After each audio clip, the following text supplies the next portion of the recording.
Okay, good morning. It is, let me see here, 9:07 a.m. on Wednesday, September 8th, 2021. This is a meeting of the Camino Real Regional Mobility Authority. And so Raymond, would you do roll call and any formalities before we move forward, please?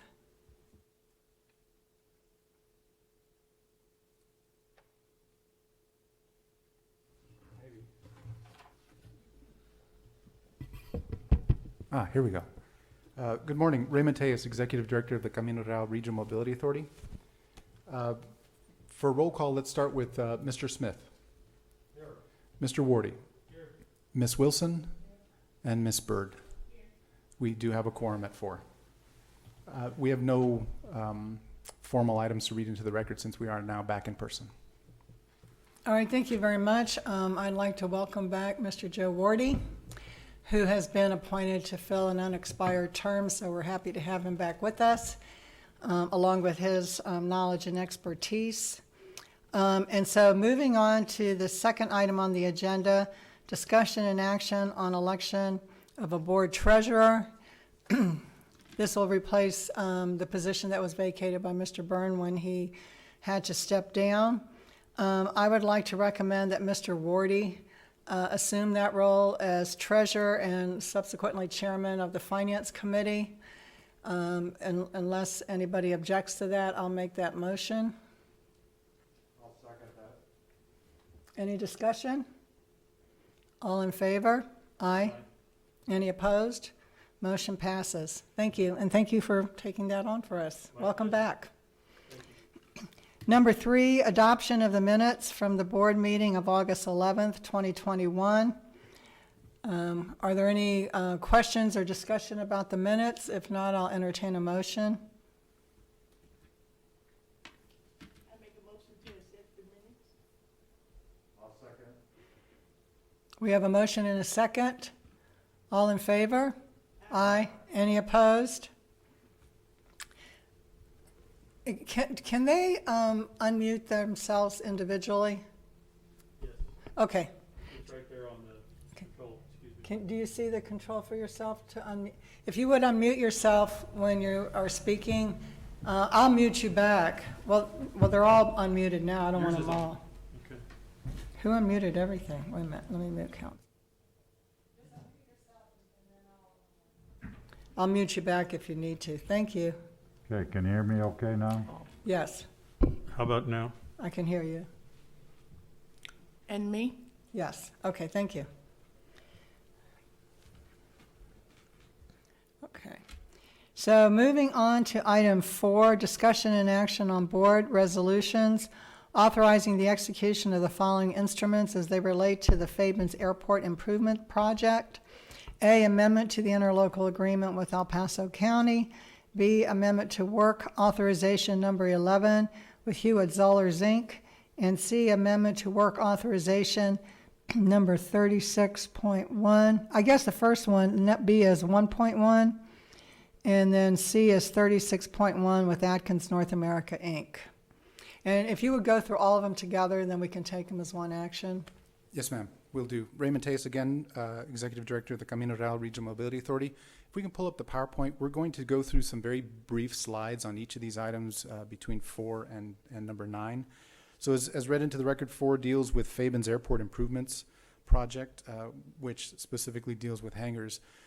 By way of background, you all may recall that we had an original interlocal agreement with the County of El Paso for $840,000.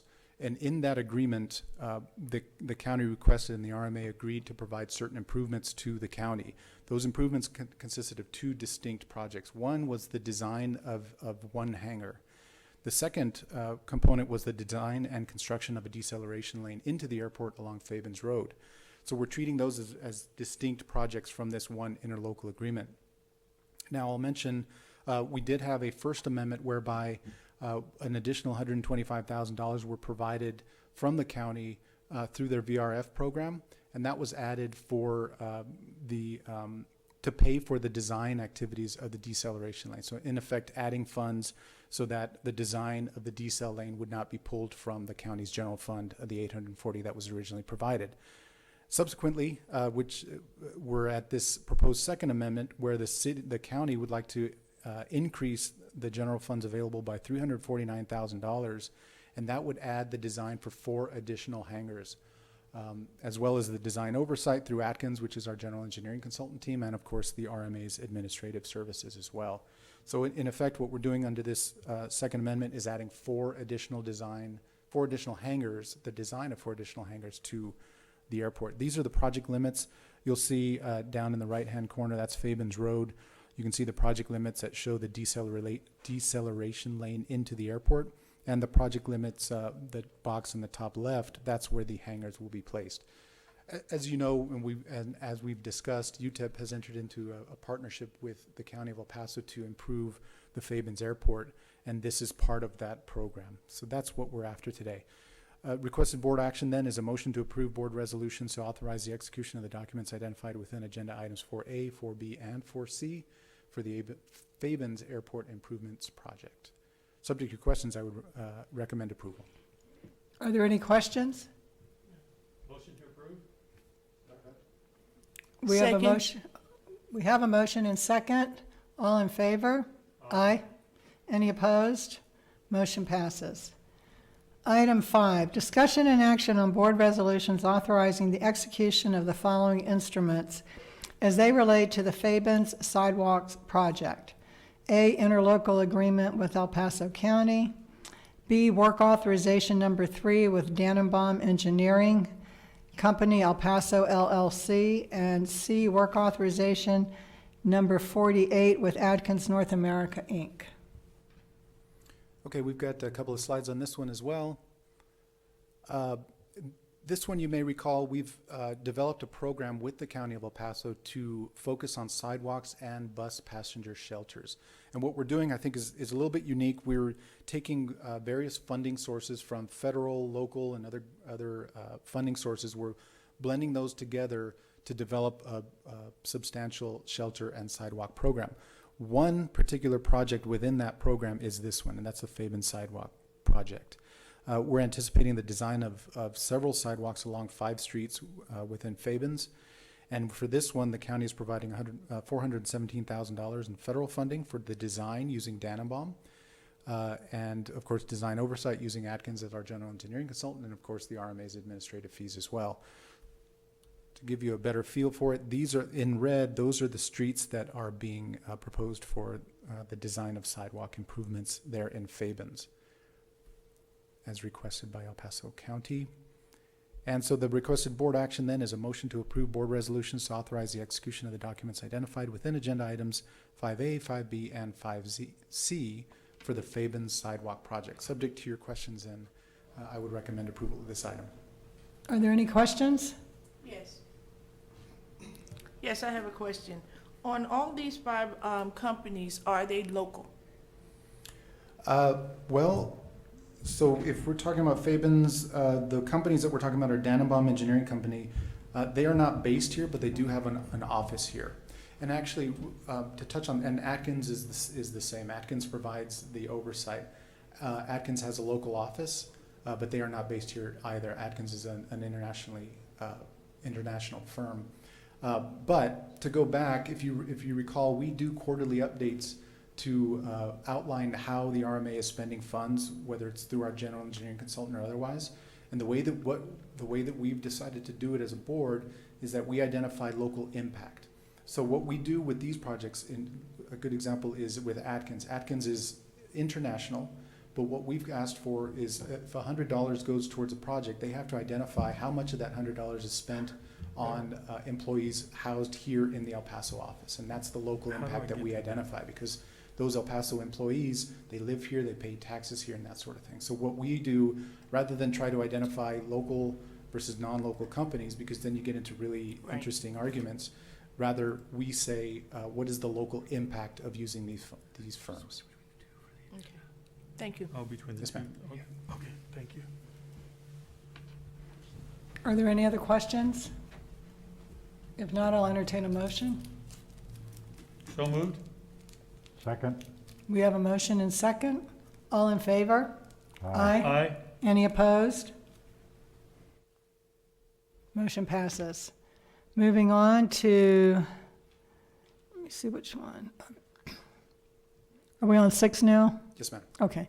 Discussion and action on board resolutions authorizing the execution of the following instruments as they relate to the Ascension Street Improvements Project. A, interlocal agreement with El Paso County. B, work authorization number 4 with CEA Engineering Group. And C, work authorization number 47 with Atkins North America, Inc.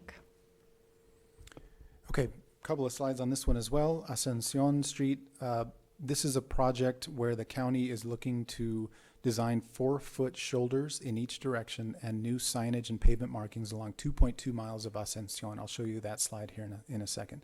Far East El Paso is really what we're talking about between Kentwood Avenue north all the way to Horizon Boulevard. This project provides $180,000 in funding for the design using CEA, which incidentally is in fact a local firm. Design oversight through Atkins, our general engineering consultant, and of course CRRMA administrative fees. The county is using local funding for this, but intends to secure Highway Safety Improvement Program funding, which is HSIP, for the construction activities. That means there will be federal funding involved, so we are designing this to a federal standard. TxDOT incidentally has agreed to develop certain improvements now and have carved those out of this project, and they're helping the county make this roadway more secure, more safe.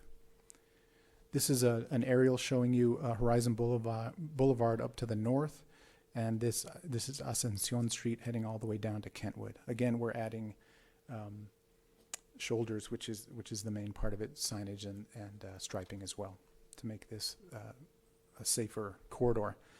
So the requested board action then for this one is a motion to approve board resolutions to authorize the execution of the documents identified within agenda items 6A, 6B, and 6C for the Ascension Street Improvements Project. Subject to your questions, I would recommend approval of this item as well. Do we have any questions?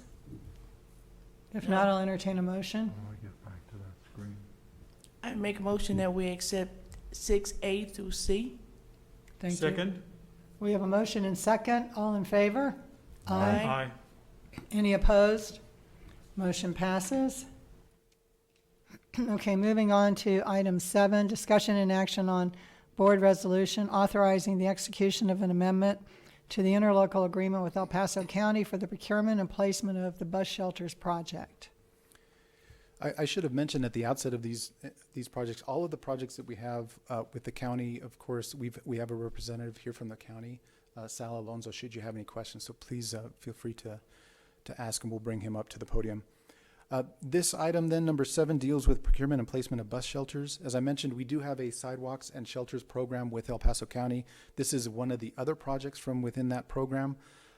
This one, we've got an interlocal on this one that has been amended a couple of times. The original interlocal agreement was for $332,000. That was for the design of 4 separate bus shelters. The first amendment then added $500,000 for the design of additional shelters. The second amendment then added $94,000 for construction management services for the initial 4 shelters that were designed under the original ILA. And then this third amendment adds the construction management fees of $110,000 for the oversight of, and the construction management, I should say, of the additional 5 shelters that we just added. So that's what we're looking to do here. Again, this third amendment adds $110,000, totaling just over $1 million. So subject to your questions, I would recommend a motion to approve a board resolution to authorize the execution of the third amendment to the interlocal agreement with El Paso County for the design and procurement of bus shelters. Are there any questions or comments? I'll call for a motion. I move to approve. I second it. We have a motion and second. All in favor? Aye. Any opposed? Motion passes.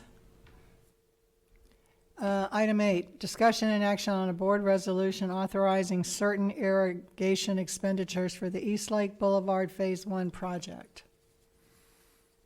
Okay, we're almost through the end of these. As you know, we've been discussing the East Lake Phase 1 project for quite some time now. The contractor is nearing completion on this particular project.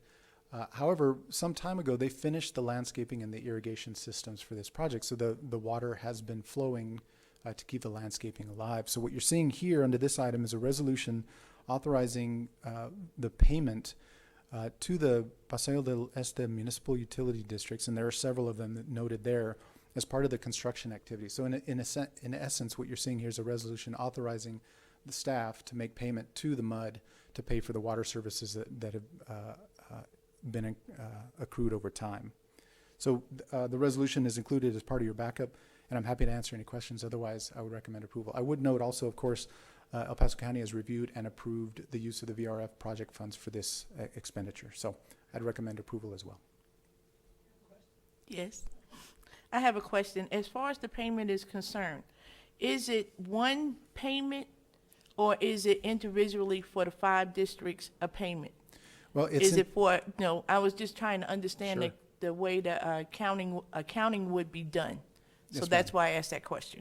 It's an interesting question, and we have the same question, and we're working that out right now with the MUD and with our trustee who manages the vehicle registration fee funds. As it's been explained to us from the MUD, there is one Paseo del Este Municipal Utility District number 1, but then it has several subparts, and that's where you see there 1, 3, 5, 7, and 10. They all go to the same address. They're all the same entity in effect, but they do, for some reason, they have their districts separated. So we're trying to figure out exactly how to make those payments. As of right now, I think what we're going to do is separate the payments into separate checks by the 1, 3, 5, 7, and 10 districts and send out those checks like that. Thank you. Yes, ma'am. Any other questions? If not, I'll call for a motion. So moved. I second. We have a motion and second. All in favor? Aye. Aye. Aye. Any opposed? Motion passes. Moving on to, let me see where we are. Item number 9, discussion and action on a board resolution authorizing the execution of an interlocal agreement with El Paso County for the Rojas Drive Improvements Phase 2 project. Okay, this one is a new proposed project that the county is looking to pursue, and this is an extension of Rojas from East Lake Boulevard out to Horizon Boulevard. You may remember one of our prior projects under the VRF program was Rojas from East Lake heading west over towards Bill Burnett. This project, we're looking at about $2.5 million of funds being provided by the county. Now, what's unique about this one is that there could be opportunities for the county to partner with landowners and developers in that area.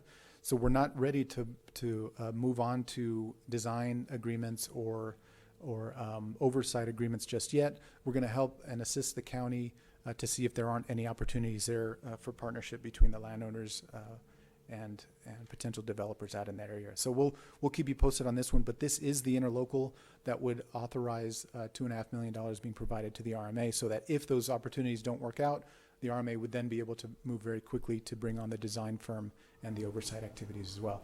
This is an aerial showing you to the left of the aerial, you see East Lake Boulevard heading all the way east down to Horizon Boulevard, FM 81.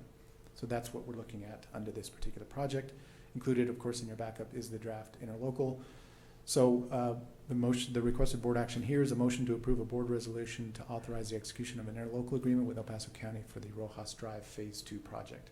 Subject to your questions, I would recommend approval. I have a question. On the, have we done a partnership, Sal? Have we done a partnership?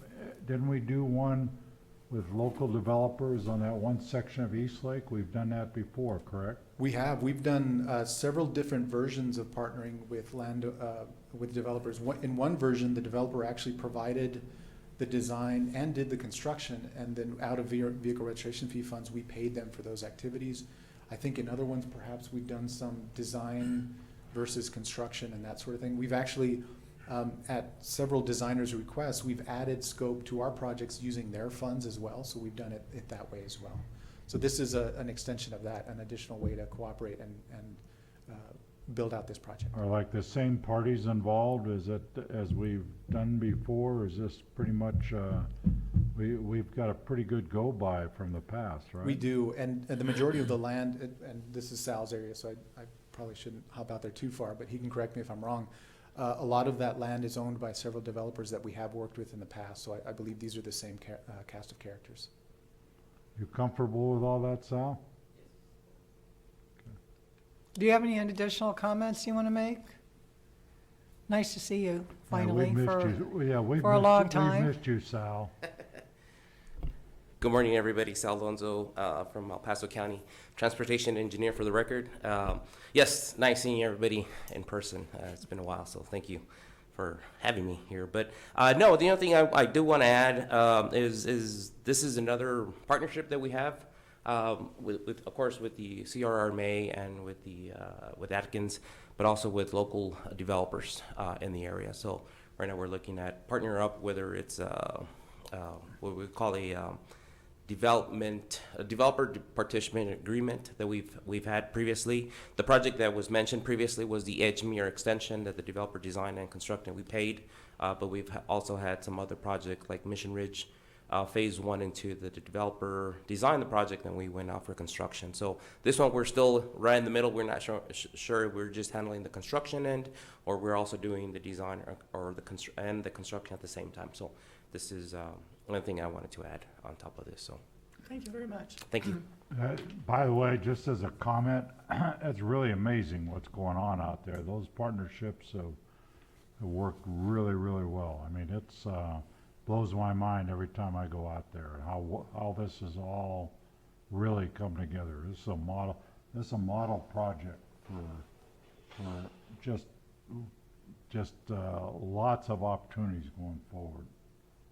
I think it just shows the benefit of the enhanced vehicle fee and how it was used to leverage to do some significant projects and collaborate, and it's been amazing. No, I agree with you 100%. This has been quite the what we've been able to do with the funds and how much we've been able to stretch them out. Again, it goes back with the partnership that we have, of course, with the board and with Raymond and his team. I think they've done an excellent job navigating us through this adventure that we took on, 3, 4, 5 years ago, seems like. But no, it's always the great partnership that we have that I always stress with the developers and, of course, the local teams that we have here. So thank you. Thank you, Sal. So, do we have a motion on that yet? Not yet. Okay, then So I'll moved. entertain a motion. I second it. Okay, we have a motion and second. Any further discussion? All in favor? Aye. Aye. Any opposed? Motion passes. And so that gets us to number 10, presentation and discussion on change orders recently approved by the Executive Director for the 2013 El Paso County Comprehensive Mobility Plan and the Fabens Airport Deceleration Lane Project. Okay, this one will be quick as well. We just have a couple of change orders over this last month. As a refresher, there's a resolution in existence where the board authorized change orders through the executive director up to $100,000, subject to certain requirements. One of those requirements being that after a change order is executed, it needs to be brought back to the next board meeting. And that's what you see here today. 2 change orders were approved. There are none pending and none that require board action because they are under a certain amount.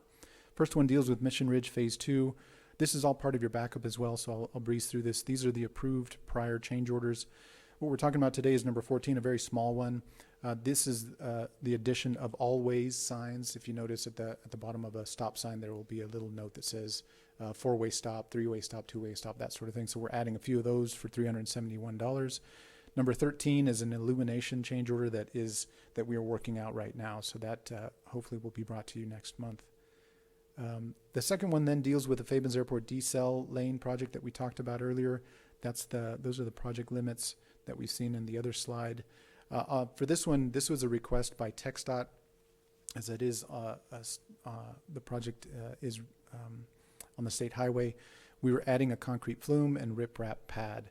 This will help with the drainage on the roadway for $2,858.60. So that was approved this month as well, and that's all we have. So this is, as a reminder, just for your information, there's no action required.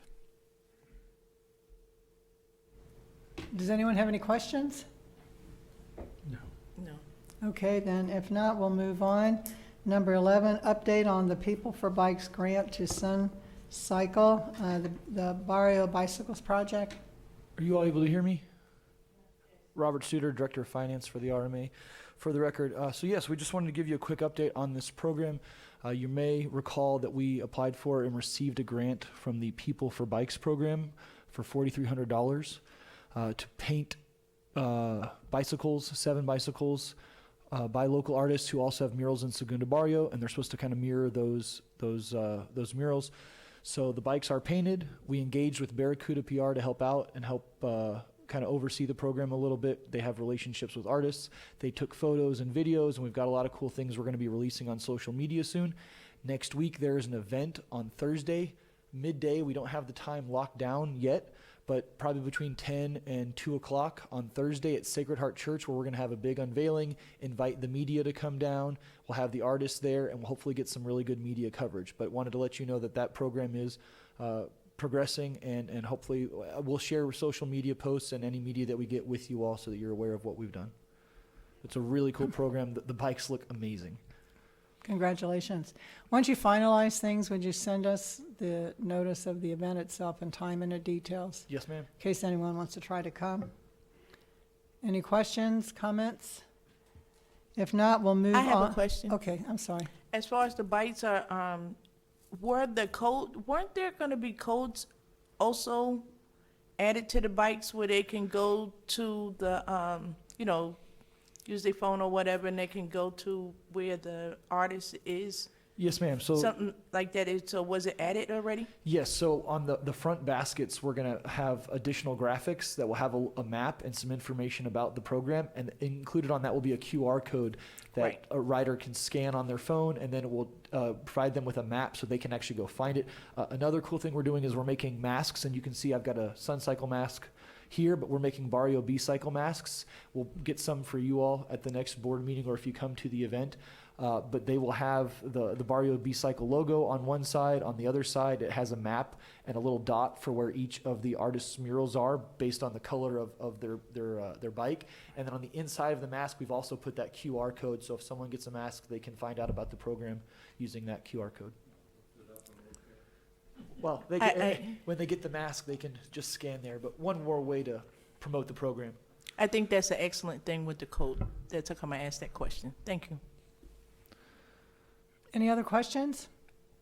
If not, then we'll move to item 12, quarterly presentation, update, and discussion on the following projects or programs: the Borderland Expressway Project and the 2013 El Paso County Comprehensive Mobility Plan. Yes, ma'am. These, as we've developed the process over the last year, these have been included as part of your backup. I'm happy to answer any questions that you have. Otherwise, they are part of the backup folder. And there's no action required on these either. If I may, Madam Chair, as far as the Borderland project, Borderland Expressway project goes, I think everybody knows, in full disclosure, that I chair that informal coalition of all of the stakeholders and interested parties that was meeting monthly.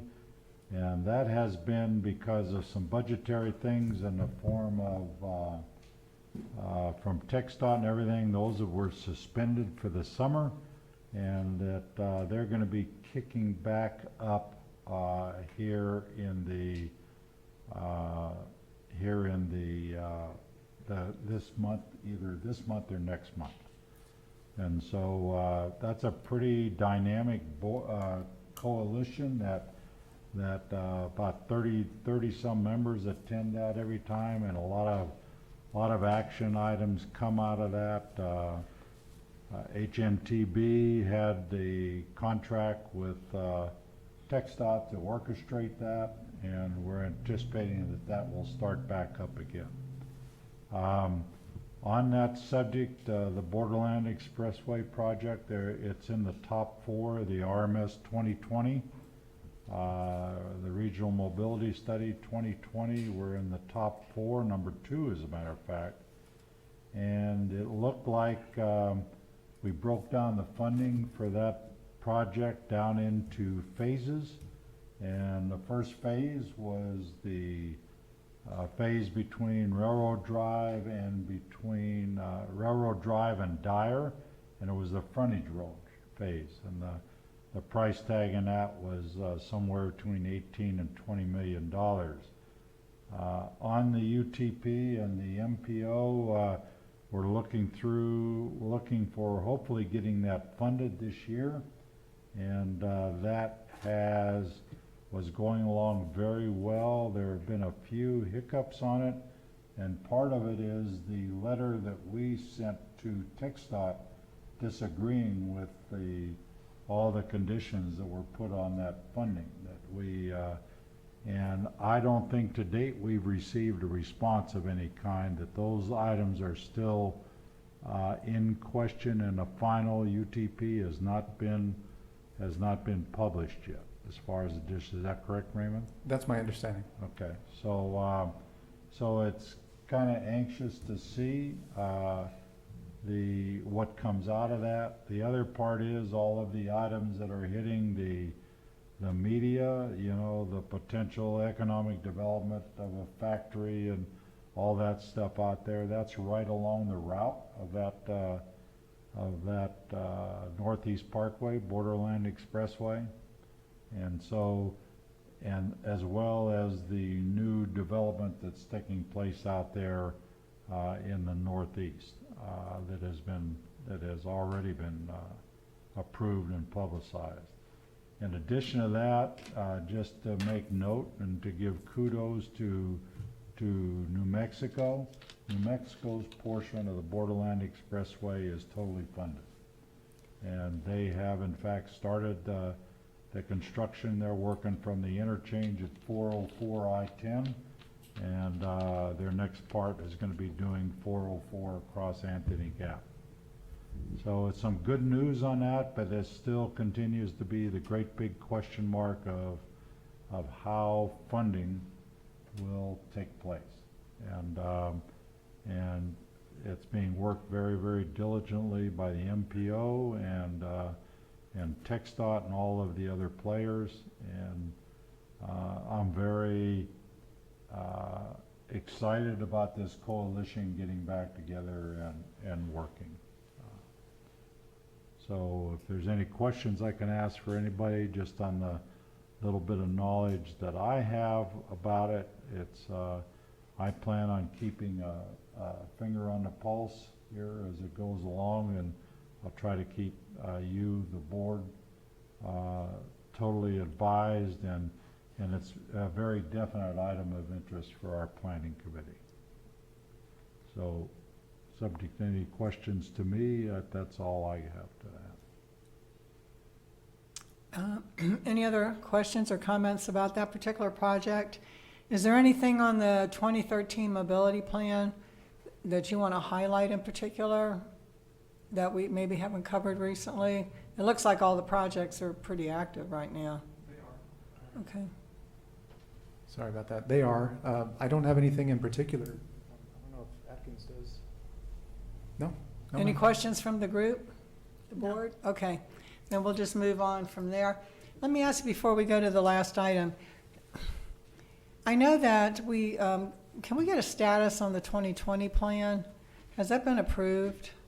The Comprehensive Mobility Plan at the MPO, the 2020? Aren't we working on the something? RMS? Yes, ma'am. That includes several of the projects that we're actually working on. Has it The been venting- formally adopted? I believe so. Yeah, in fact, Okay. they provide Yes. updates each month. Yes, ma'am. Okay, It has been formally adopted, and a lot of the stuff that Raymond is working on, with the Vinton and Anthony and all of those projects. It's all in they're- that. They're all Okay. part of that, yes. Yes, ma'am. I knew it'd been a while that Eduardo had updated us, like when we were online, Yes. I think he gave us an update.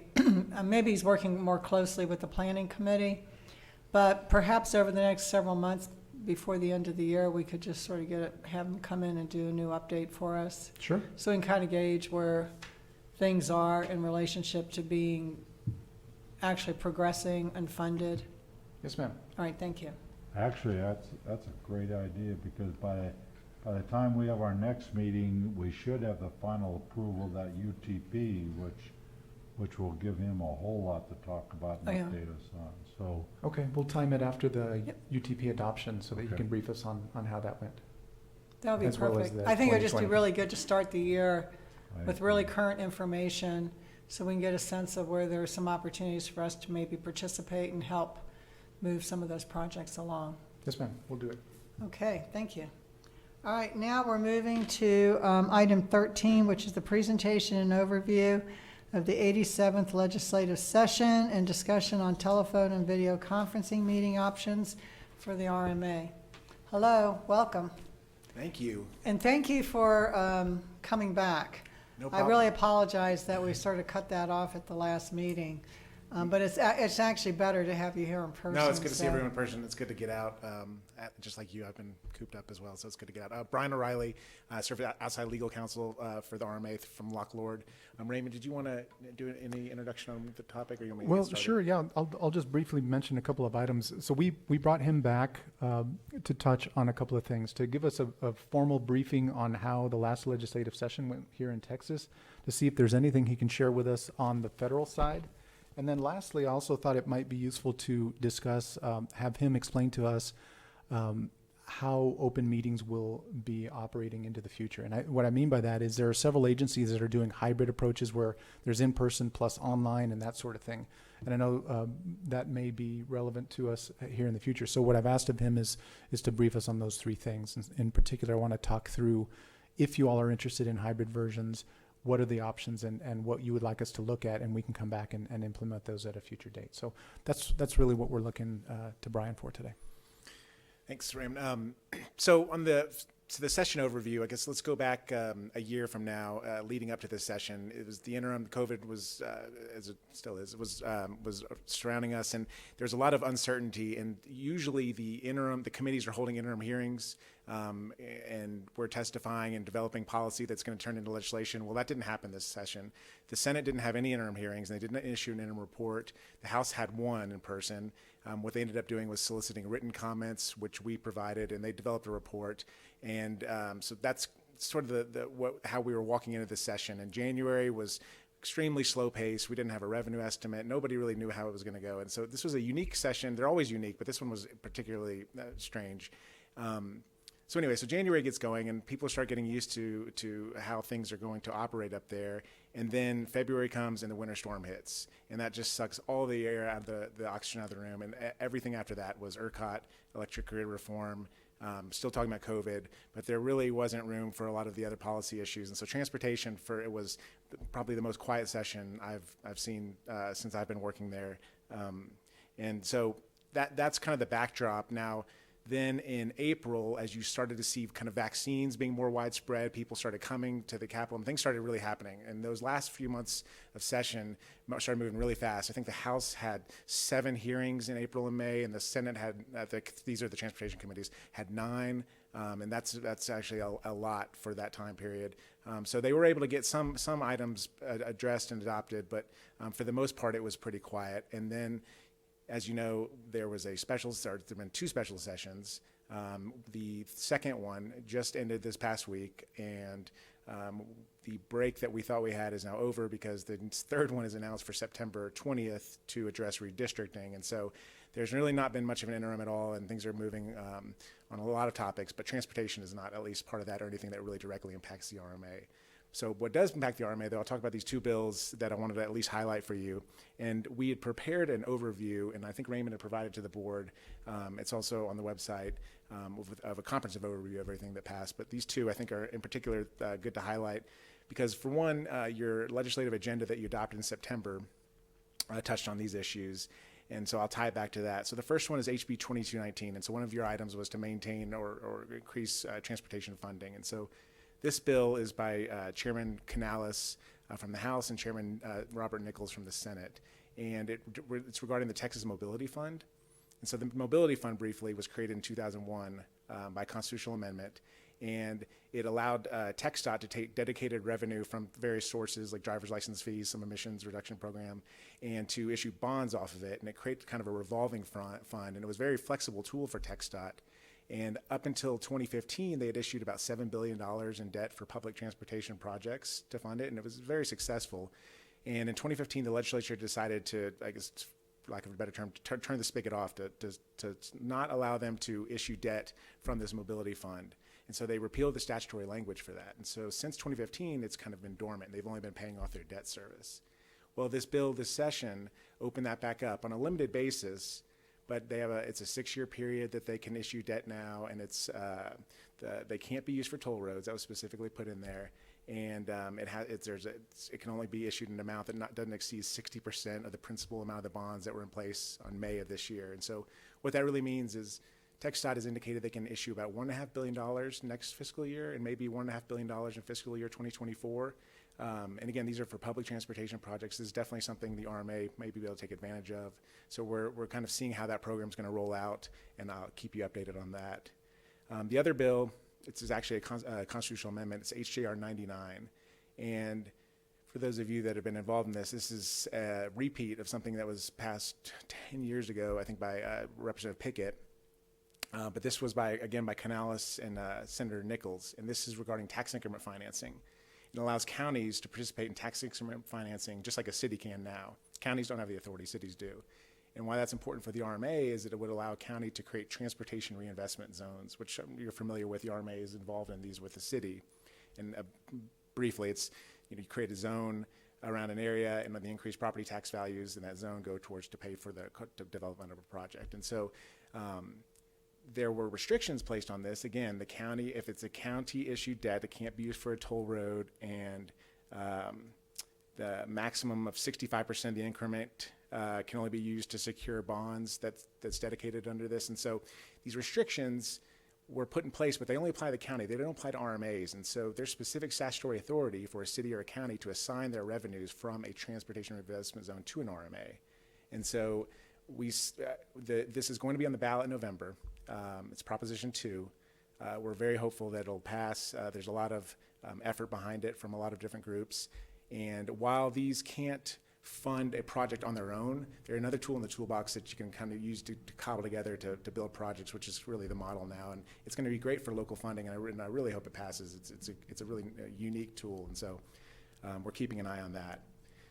Another item on your legislative agenda was the Weiler Tramway, and as you know, there's $5 million allocated to it.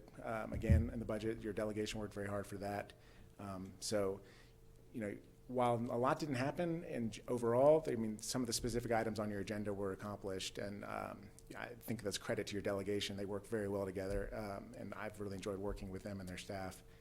I think that's probably it on the transportation bills. I can pause if anyone has any questions before I talk about the open meeting stuff. That part about the TRZ for the county, Sal, my ears really perked up here with the as we're sitting there looking at that some of the different things in the planning committee and some of the stuff we're working on for possible ways that the RMA can be associated with the Borderland Expressway and other projects that that there may be something that's pretty critical that we could take into account as we look at some of these future projects. So if I could ask for information from you, Raymond, and the county and the aspects of this legislation, if it passes, how that might apply to some of the things we're doing. So. Certainly. We're watching that one very closely, and we'll share with you any updates that we have as they come. Is the ballot this fall It's November 2nd. of this year? Yep. Okay. Question. Yeah. Question directed really for both of you. It's my first meeting back, but I'm kind of involved in some of these processes. Raymond, you remember the pass-through toll for Spur 601? I do. Those bonds were coming close to completion, correct? They have, They're done. we have, And the discussion had been as a potential source of funding for the Northeast Parkway to convince TxDOT to allow us to issue the bonds to get that built. Have there been any further discussions, or would some of those monies from that mobility plan be available to help do any of those projects, or is this, does it ring a bell for anybody on this? I do not remember, well, I think what you're referring to, let me ask you a question. There was a point at which there was a conversation that the region was having with TxDOT, and it was really a request, and Pickett made it at the TTC level, we made it at the staff level, and the idea was that the payments from TxDOT were going to end at some point. When they ended, could they continue, and could we use that as the repayment source for a new debt that would then be paid, that would then be used for Borderland Expressway? Correct. You stated it a lot easier than I did. Well, so I do remember that, and we did make that pitch. It didn't go anywhere, though, Okay. unfortunately, and that flow of funds has ended since. Okay, just for the record, Madam Chair, I'm concerned. I know that there's a lot of positive energy about redoing I-10 downtown, but I think if some people would step away from it, if we do that, people won't come downtown right away because it's going to totally disrupt traffic.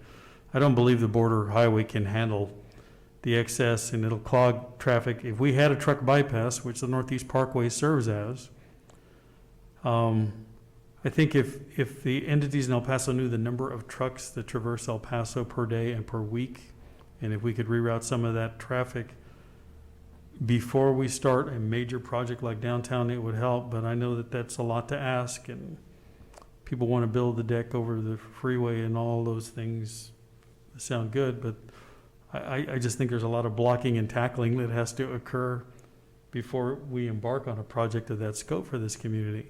And my hope is that we could get the Northeast Parkway funded and built to help relieve the congestion that's going to happen from the rebuilding of I-10, especially downtown. You know, there's been so much invested by public and private entities downtown. I'm wondering if the discussion has transpired about what's going to happen to people coming downtown when they start tearing up the access to downtown. I think people will stop coming downtown because it won't be easy to do, and people stay away from things that are hard.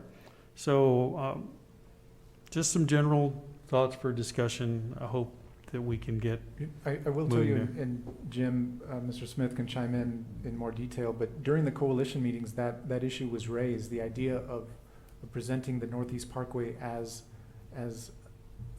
really helpful for when the downtown improvements come. The idea would be that it should be there in place and ready to assist when downtown is torn up. So that concept has been discussed at length. I don't know if you have anything more to share, Mr. Smith. Yes. As a matter of fact, in the project booklet for the Borderland Expressway, one of the things we have in there is a detailed PERT chart, almost a phasing diagram of the RMS 2020 projects and kind of how they should happen to make things work.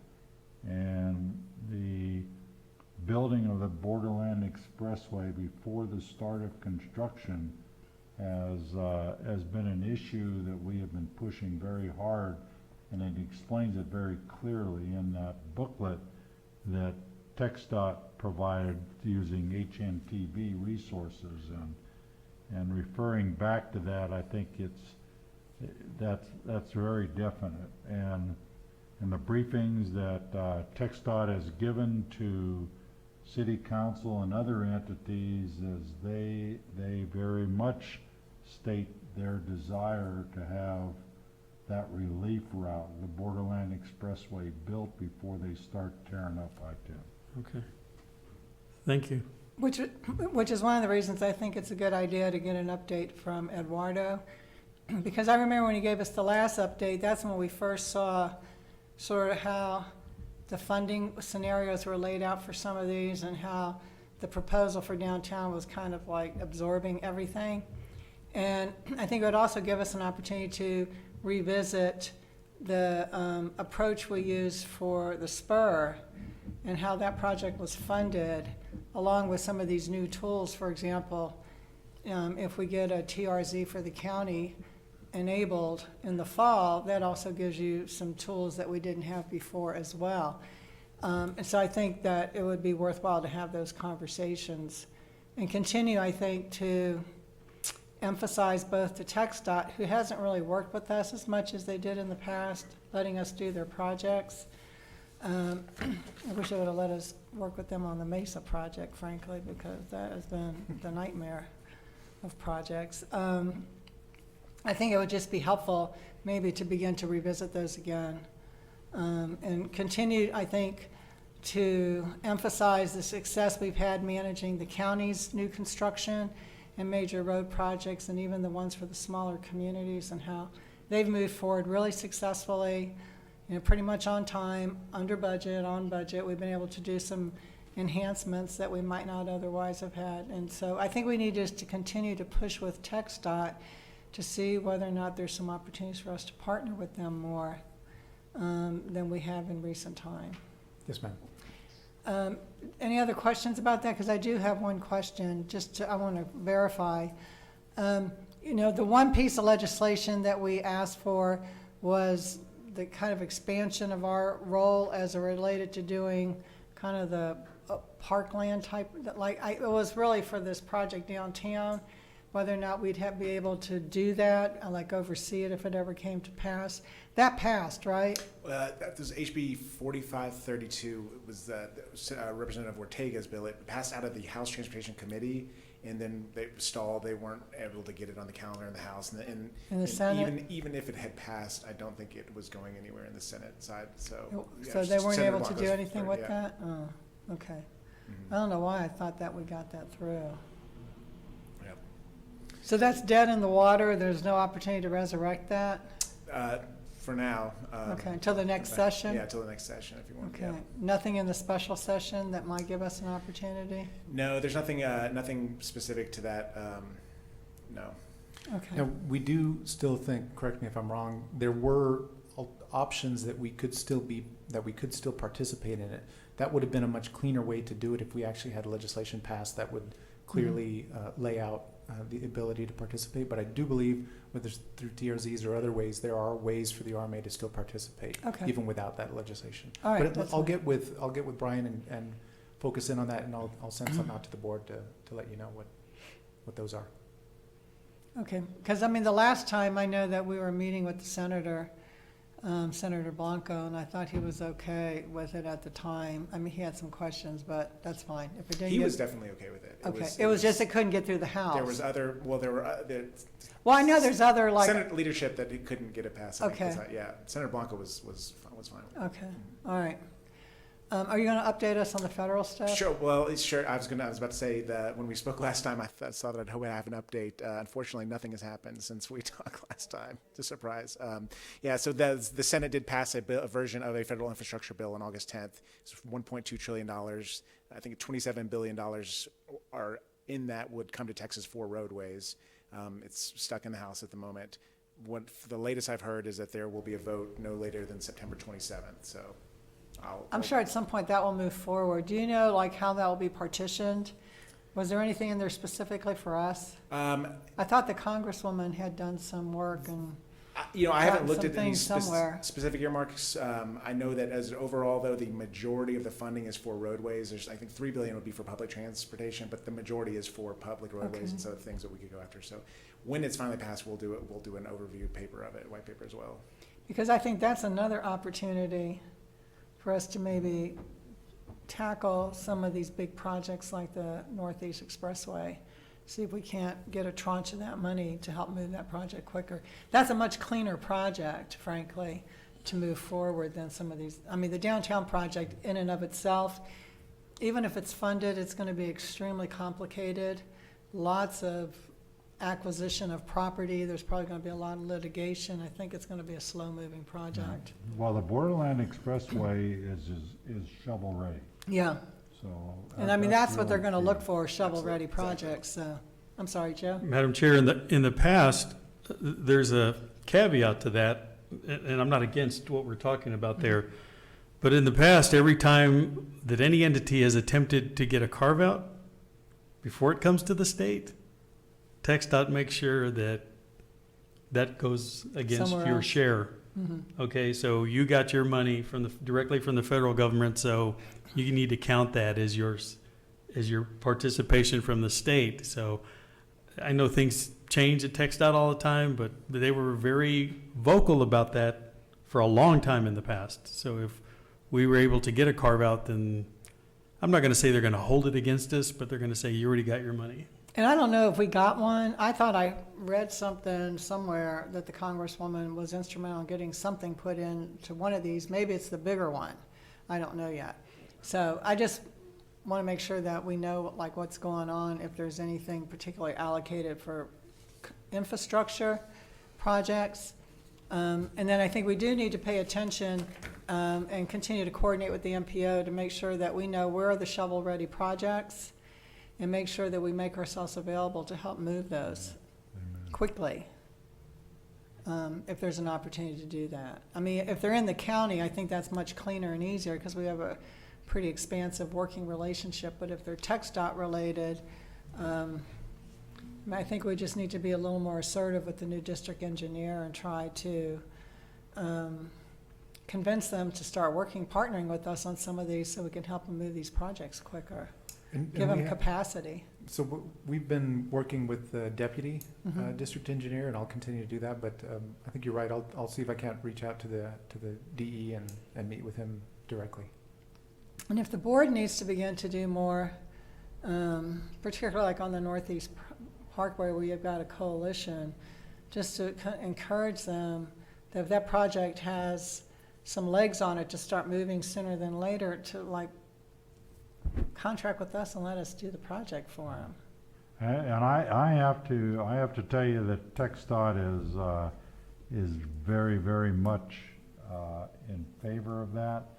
Getting them to turn over the execution of that, of the whole, of maybe a part or parcel of that project. We still have some hurdles to get over with that, but they're not averse to talking about it. And maybe that's something you can help us with down the road, is get us into some of the higher ups. Sure. Just see, particularly if these funds are coming in and we've got some projects, to get them to start being a little more open to that. And we had a really good partnership with them for a long time. The loops that we did and a lot of the stuff that we did early on, the interchanges at the Americas, I mean, they were very successful. And then there was a leadership change and some other things, and everything became like we want to do it ourselves. And I think these projects have taken like twice as long as they might have otherwise. So I think that's what we just need to do, is see if we can give them some capacity to move some projects faster than they might otherwise, and then give them the opportunity to redirect some of their like internal resources elsewhere to move some other projects. I mean, they could get a lot more bang for the buck if they did it that way. Well, with the local VRF and hopefully with the Proposition 2 passing, having some local funds to bring to the table is always helpful too. Yeah, So. okay. Does anyone else have any other questions? Now, I'd just like to make a pitch to Sal, give us a place in line there, Sal. Number one in line for projects that we can do with the new envelope that's opened up for us. Okay, well, with that, I'll transition then to the topic on open meetings. So back in March, when the governor suspended a lot of the Open Meetings Act provisions, that's how we've been operating last year. And then as of last week now, those suspensions have been lifted and we're back to normal, back in operating under the normal statute. And so how do we operate if we need to socially distance or have virtual meetings going forward? And there's really two options, and so I'm just going to lay those out for you, just so you understand what you can do under the law as it's written. There's a telephone conference or a video conference meeting, and telephone conference is probably the most feasible solution for the RMA. Now, a city or county, the difference is they cannot do telephone conferences unless there's an emergency and it's difficult for them to gather. I mean, they're limited, and so they're not utilizing that authority. But the RMA Act, Chapter 370, specifically allows RMAs to meet by telephone conference. And so if you chose to do that, you just have to have two-way communication. And when you're speaking, you have to identify yourself before you speak. And that's, for the most part, the requirements around it. And it's flexible, and I think it's an easy solution. Now, video conference is another option. Anyone can do a video conference. The limitation here, though, is that a quorum of the governmental body still has to be in person. So the four of you could be here, and then the other three could be via video conference, or one. And then with video conferences, there are a lot of requirements in the statute on the technology, the minimum standards of technology, which I'm sure would be met here. You have to identify yourself. Your voice has to be audible. If your video feed cuts out, you'll be considered absent for the portion of the meeting your video feed's out. And then if you lose a quorum that way, then you have to recess the meeting. It's much more onerous, but it's an option.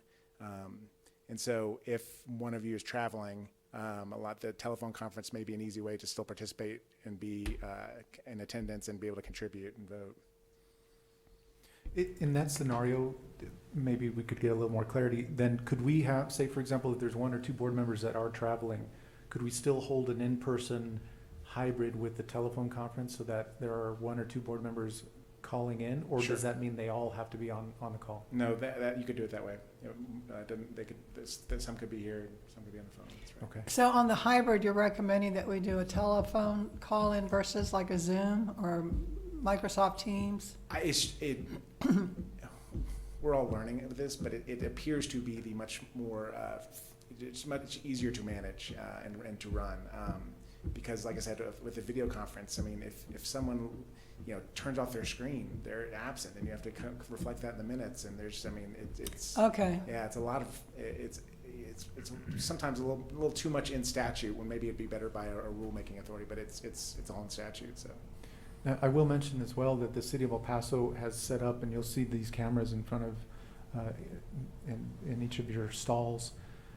They are set up now to do hybrid. In fact, we watched one last week where one of their committees, most of them were here in person, but some of them were not here. And the way that they're doing that is exactly as Brian mentioned. It is a video conference, which means the majority has to be here.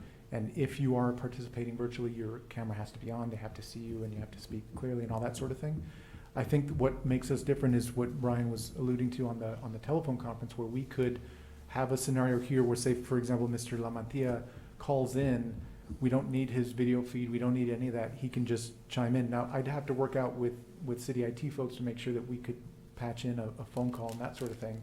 And really, I guess ultimately what the point of this part of the conversation is really to get a feel from you all if you want me to look into any of those hybrid scenarios. And if so, are you interested in following the video version like the city has?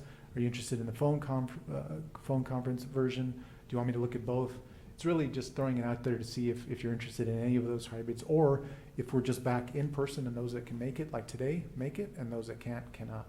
I'm open to any of those, really just looking for a little bit of direction from you all. Well, I would like to have some flexibility. I mean, I'm going to be traveling, I know, in the winter for blocks of time, and so I don't want to have to try to come back here physically for this meeting. So if I have the option of, calling in, on the Emergence Health Network Board, we've been doing hybrids with Microsoft Teams where people are in the office and we're there physically and others are coming in and you can see them. If it's set up here and it's working here, it's not a big deal. Okay. But I think we should explore both of them, both capabilities. So if somebody's traveling and they do want to call in, I don't know if the city's set up for the phone piece of it. And if they're set up for the video, then the technology obviously is working. Mm-hmm. But you have to have a quorum here physically anyway. Well, not for a telephone conference. it's. But for the video, For you the have to video, have, right. we'd have to have a quorum in person anyway, so if somebody falls off or their camera goes out, it's not like you're gonna lose your business meeting. Correct. I mean, I don't necessarily want to rely on that, but I think we should at least have those capabilities, particularly if we start getting, I mean, right now, El Paso's in a pretty good place because everybody's vaccinated here, so it doesn't look like we have a lot of, like, major outbreaks, but, you know, you don't know what's gonna go on in the winter. I mean, it's just like, now there's new variants coming up, so who knows what's gonna happen. I just think being able to have that flexibility for everybody who may have a conflict but still wants to participate would be good. Okay. Yes, and I will be traveling a lot as well, so, and so I would very much like, the ability to either do it through Microsoft Teams or telephone or whatever, but having that flexibility, I would really appreciate it. Okay. Find out what they're doing. Are they using Teams? They are. Yeah. Yes, ma'am. So I mean, Microsoft Teams is easy. I mean, you can use it on your iPad or anything. Just get the link and click on and make sure your camera's on. Okay. And your voice. Well, I mean, I think last week, Ms. Rodriguez were you in the airport on the last meeting? Was that you? You called Oh, my name Yeah. is Sissy Bird. Well, anyways, someone had Yes, a mask. I called. You had I a was mask. on the- Well, you had a mask on. Yes, I was and at the airport. I don't think that having a mask on would be in compliance with the statute. Just because the statute specifically says you must see, the person's face must be visible so you can see the demeanor of their expressions, and so, it's difficult. Well, I mean, we have It's mask stringent. mandates. Well, I'm talking about Now- over the video screen. Oh, okay, like well, through I the would- video screen, yeah. Yeah, but I was in the airport, and it's like, Oh, oh, yeah. no, I'm wearing my mask, but Or you I would can't wear have a mask too. you can't have a cat filter on your face. You can't. I mean, you have your so you know it's. it's like once in a while, pull it down. Sissy, you just gotta go, it's really me. Right? Yeah, So, no. okay. All right, that Okay. sounds, yeah. So I think it would be worthwhile to make sure that we've got the capabilities. So Yes, if ma'am. we want to use it, we can. Yeah, look so into do both. I, because then that way, since we do have scheduled meetings, we can continue on with our business, and Yeah. we won't have to prolong it till the next month, or, you know, at times when you try to change a meeting, it's really hard sometimes to make sure that everybody's available. So I think We're the both- regular both quorum here, areas so would if be one of good. us is missing, we might not, if we can't call in or like Zoom in, then you might have a problem. Right. Very good. So I'll look into both alternatives and I'll bring something back to you. Okay, thank you. Thank you. Thank you. Thanks for the update. Sure, thank you. And if anything changes at the federal level, then can we get you back here to kind of like when that time comes? Absolutely, and hopefully Okay. it'll be soon. Definitely. All right, thanks. Okay, let me see. Okay, I'm out. Is that the end of the agenda? Yes, Because there's ma'am. nothing on my thing now. So there's no further business. I'll entertain a motion to adjourn. So moved. I second. We have a motion and second. All in favor? Aye. Motion passes. Thank you all so much for coming today. Good to see everyone here. Thank you for participating. And I think we have some things to sign before we take off, so Yes, don't ma'am. run away. Thank you. I've got 1016 for the record. Thank you all.